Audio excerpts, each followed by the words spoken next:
अल्पसंख्यक का मतलब होता है, जो यूएन की डिफिनेशन है, एनी ग्रुप और community which is socially, economically, politically non dominant and inferior in population less than 1%। ऐसा समूह, ऐसा ग्रुप जिसका कोई सामाजिक वजूद ना हो, किसका आर्थिक वजूद ना हो, मतलब ऐसे कहीं आदिवासी बेल्ट में कहीं पड़े रहते हो, पैसा वैसा उनके पास ना हो, ना सामाजिक वजूद हो, ना आर्थिक वजूद हो, ना उनका कोई धार्मिक वजूद हो, ना उनका कोई राजनीतिक वजूद हो, पॉलिटिकल वजूद भी नहीं होना चाहिए, और 1% से कम हो, उसको अल्पसंख्यक कहते हैं। अरे क्रिश्चियन की तो यहाँ कई राज्यों में सरकार चल रही है, आपकी नागालैंड में किसकी सरकार है, मिजोरम में किसकी सरकार है, मेघालय में किसकी सरकार है, आप देखो कितने यहाँ पे कितने विधायक हैं, कितने सांसद हैं।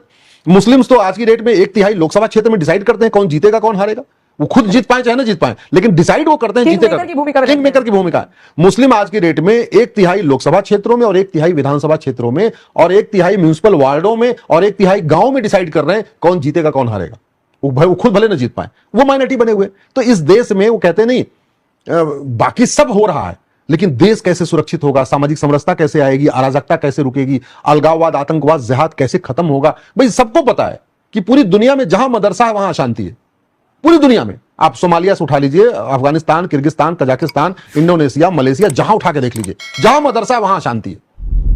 फिर भी भारत में मदरसों को छूट दिया हुआ है। मुगल 1000 मदरसा खोल के गए थे, यहां 3 लाख मदरसे खुल गए पिछले 75 साल में। मतलब मुगलों से ज्यादा हमारे वालों ने खुलवा दिया। अंग्रेज यहाँ 1000 मिशनरी स्कूल खोल गए थे, अभी 3.5 लाख पहुंचा दिए। यूनिवर्सिटी बना रहे हैं। और किसके नाम पे? आर्टिकल 30 के नाम पे। मैंने इसलिए आर्टिकल 30 को माननीय सुप्रीम कोर्ट में पीआईएल फाइल किया है कि साहब आप, और हमने ये भी कहा है कि अब तक माइनॉरिटी के ऊपर जो फैसले आ रहे हैं वो संविधान की ठीक से व्याख्या नहीं है। अल्पसंख्यक के ऊपर 3 जजों का फैसला आ चुका है, 5 जजों का फैसला आ चुका है, 7 जजों का फैसला आ चुका है, अलीगढ़ यूनिवर्सिटी वाले में 7 जज का फैसला आया, लेकिन आज तक कभी माइनॉरिटी के डिफिनेशन पे चर्चा नहीं हुई। अलीगढ़ को माइनॉरिटी यूनिवर्सिटी घोषित कर दिया, लेकिन what is the definition of minority, how to identify minority, state level पे माइनॉरिटी ढूंढेंगे कि नेशनल लेवल पे माइनॉरिटी ढूंढेंगे कि डिस्ट्रिक्ट लेवल पे माइनॉरिटी ढूंढेंगे, और फिर माइनॉरिटी ढूंढने की जरूरत क्या है जब सेकुलर शब्द जोड़ दिया। भाई 1976 में जब सेकुलर शब्द जोड़ दिया, फिर आप ढूंढ क्यों रहे? अरे जब सेकुलर नहीं था तो फिर भी चलो समझ में आ रहा था माइनॉरिटी मेजॉरिटी। अब तो भारत सेकुलर हो चुका है, अब भारत हिंदू राष्ट्र तो रहा नहीं है। जब हिंदू राष्ट्र नहीं है फिर अल्पसंख्यक बहुसंख्यक कांसेप्ट किस लिए चाहिए? मुझे लगता है इसको खत्म करने की जरूरत है। ये जहर का काम कर रहा है, ये नासूर का काम कर रहा है। और एक बात मैं आपको कह दूं, लोगों को आज बहुत अच्छी चीजें दिख रही हैं, लेकिन मुझे तो 25 साल के बाद बहुत गलत चीजें दिख रही हैं। मैं चाहता हूं कि जो मुझे दिख रहा है वो न हो। मैं चाहता हूं जो मुझे दिख रहा है उसका वो दिन ना आए। मैं चाहता हूं कि जो मैं सोच रहा हूं वो गलत हो जाए। मैं अपनी सोच को गलत साबित करना चाहता हूं, लेकिन वो सोच मैं गलत कर नहीं पा रहा हूं। मेरी जो कैलकुलेशन है वो बहुत गलत दिशा में जा रही है। नशे के कारण पूरी यंग जनरेशन बर्बाद हो रही है। 5 करोड़ से ज्यादा घुसपैठिए आ चुके हैं। प्रतिदिन 1000 बेटियां लव जिहाद का शिकार हो रही हैं। प्रतिदिन 10,000 हिंदुओं का धर्मांतरण हो रहा है। डेमोग्राफी बहुत तेजी के साथ बदल रही है। 9 राज्यों की डेमोग्राफी बदल चुकी है। 800 जिलों में से 200 जिलों की डेमोग्राफी बदल चुकी है। 6000 तहसीलों में से 1500 तहसीलों की डेमोग्राफी बदल चुकी है। और नम्रता जी, मैं तो कहता हूं किसी भी व्यक्ति को, हमारी बात पे मत जाओ, अपने लोकसभा क्षेत्र की वर्तमान वोटर लिस्ट और 25 साल पुरानी वोटर लिस्ट को कंपेयर करके देख लो। हमारी बातों पे मत जाओ। अपने विधानसभा क्षेत्र की वर्तमान वोटर लिस्ट और 25 साल पुरानी वोटर लिस्ट को कंपेयर कर लो। अपने म्युनिसिपल वार्ड की वर्तमान वोटर लिस्ट और 25 साल पुरानी वोटर लिस्ट कंपेयर कर लो। अपने गांव की वर्तमान वोटर लिस्ट और 25 साल पुरानी वोटर लिस्ट कंपेयर कर लो। फिर आपको समझ में आएगा कि आपके गांव की डेमोग्राफी कैसे बदली है, आपके वार्ड की डेमोग्राफी कैसे बदल रही है, आपके विधानसभा की डेमोग्राफी कैसे बदल रही है, आपके जिले की कैसे। और ये अराजकता की तरफ जा रहा है। अगर इस पर तत्काल नियम कानून नहीं बनाए, मैं पहले भी कई बार कह चुका हूं, अरे हम दो हमारे दो नहीं तो हम दो हमारे 3 सही, लेकिन 3 के ऊपर तो रुको। ये जो 14, 15, 18 हो रहे हैं इनको तो रुको। जमीन हमारे पास मात्र 2% है। जनसंख्या हमारी 20% हो चुकी है दुनिया की। इसका मतलब क्या हुआ कि चारपाई हमारे पास 2 है और सोने वाले हमारे पास 20 है। अशांति फैलेगी कि नहीं फैलेगी आप बताइए? हमारे पास पानी मात्र 4% है दुनिया का और जनसंख्या हमारी 20% हो गई। इसका मतलब हमारे पास पानी 4 गिलास है और पीने वाले 20 खड़े हुए, आपस में लड़ेंगे कि नहीं लड़ेंगे आप बताइए? सरकार जब तक 2 करोड़ रोजगार जनरेट कर पाती, सरकारी नौकरी में तो है ही नहीं है, टोटल प्राइवेट के जरिए, जब तक 2 करोड़ रोजगार जनरेट होता है 10 करोड़ बेरोजगार पैदा हो जाते हैं। सरकार जब तक 2 करोड़ घर बनवा के देती है, जहां झुग्गी वहीं मकान इनके उनके, तब तक 10 करोड़ बेघर पैदा हो जाते हैं। आप बताइए, कोई सभी राज्य सरकारें मुफ्त मकान देकर रही हैं, कहीं झुग्गी कम हो रही है?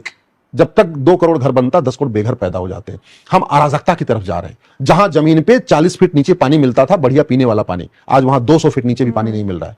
आरओ लगाना पड़ रहा है, शुद्ध पानी खत्म हो रहा है। आज की डेट में भारत में 10 तरीके का पोल्यूशन चल रहा है। एयर पोल्यूशन है, वाटर पोल्यूशन है, नॉइज पोल्यूशन है, लैंड पोल्यूशन है, प्लास्टिक पोल्यूशन, इलेक्ट्रोमैग्नेटिक पोल्यूशन। 10 तरीके के पोल्यूशन के कारण हर साल 10 लाख लोगों की अकाल मौत हो रही है। टीबी से, कैंसर से, डायबिटीज से, कोलेस्ट्रॉल से, इससे उससे, और ये जो 10 लाख लोगों की अकाल मौत पोल्यूशन के कारण हो रही है, उसका मूल कारण है जनसंख्या विस्फोट। 2 लाख लोगों की हर साल अकाल मौत हो रही है कुपोषण के कारण, उनको जो चाहिए वो नहीं मिल रहा है, उसका मूल कारण है जनसंख्या विस्फोट। 2 लाख लोगों की रोड एक्सीडेंट से मौत हो रही है। भारत में हर साल 25 लाख लोगों की अकाल मौत हो रही है, और इस अकाल मौत का अगर आप रूट काज एनालिसिस करिए तो रूट काज है जनसंख्या विस्फोट। ना हमारे पास जमीन है, ना हमारे पास पानी है, ना लोगों को शुद्ध दूध मिल पा रहा है, ना शुद्ध हवा। दिल्ली में तो हवा आप सोचो ना, AQI 50 होना चाहिए, एयर क्वालिटी इंडेक्स जो है वो 50 होना चाहिए। दिल्ली में 300 के नीचे तो कभी जाता नहीं, और दिवाली के आसपास तो 400 चला जाता है। आज की डेट में सब लोग बीमार पड़ रहे हैं, कैसे कैंसर से बीमार, ये जितना आप देख रहे हैं ना आजकल, कि वो जा रहे थे जिम में, जा रहे थे तो मर गए, एक अटैक आया। खूब सुन रही ना आप, कि यहां जा रहे थे, ट्रेवल कर रहे थे, एक गिर गए, मर गए, यहां गए। कभी पहले होता था, 15-20 साल पहले कभी नहीं हो रहा था। ये सब पोल्यूशन का असर कारण है, इस पे कोई चर्चा करने को और पोल्यूशन का मूल कारण है जनसंख्या विस्फोट। भारत की 50% समस्याओं का मूल कारण जनसंख्या। आप जरा सोचिए, जमीन है नहीं हमारे पास, जनसंख्या बढ़ गई है, तो किसान क्या कर रहा है? खाद जो पहले 5 किलो डालता था 1 बीघे में, अब 10 किलो खाद डाल रहा है। अभी पंजाब में तो उसे 1 बीघे में 50 किलो खाद पड़ने हो गई। तो जब खाद के दम पे फसल पैदा होगी तो क्या खाएंगे, और क्या वो फसल जहरीली होगी, बिल्कुल। वो कैंसरस होगी, उसे डायबिटीज होगा, उसे हार्ट अटैक आएगा, उसे किडनी फेलियर होगी, उसे नपुंसकता बढ़ेगी, उसे बांझपन बढ़ेगा, ये बीमारियां पैदा होंगी। उसके ऊपर कोई चर्चा नहीं हो रही कि इस पॉपुलेशन एक्सप्लोजन का हमारे उस पर असर क्या हो रहा है। भाई, जब घास जहरीली है तो वो घास जब गाय खाएगी तो वो जो दूध होगा वो भी जहरीला होगा। ठीक है, तो न शुद्ध फल मिल रहा है, न शुद्ध दूध मिल रहा है, न शुद्ध हवा मिल रही है, न शुद्ध सब्जी मिल पा रही है, कुछ भी नहीं मिल पा रहा है। इसके बाद इसके ऊपर चर्चा करने के बाद वही तू मैं आरोप प्रत्यारोप, नूरा कुश्ती, बतौलेबाजी, समाजवाद, लोहियावाद, अंबेडकरवाद, फलानेवाद। आम जनता इन सही चीजों के ऊपर न ध्यान दे पा रही है, और नेता आम जनता को इन सही चीजों पर ध्यान देने नहीं दे रहे हैं। बस उनको दाएं बाएं घुमाए हुए हैं, जाति का जहर घोल रहे हैं, भाषा का जहर घोल रहे हैं, क्षेत्र का जहर घोल रहे हैं, अगड़े पिछड़े का जहर घोल रहे हैं। कभी ये कानून, कभी वो कानून, कभी ऐसी, कभी जो धरातल की चीज है उसके ऊपर तो चर्चा नहीं हो रही है।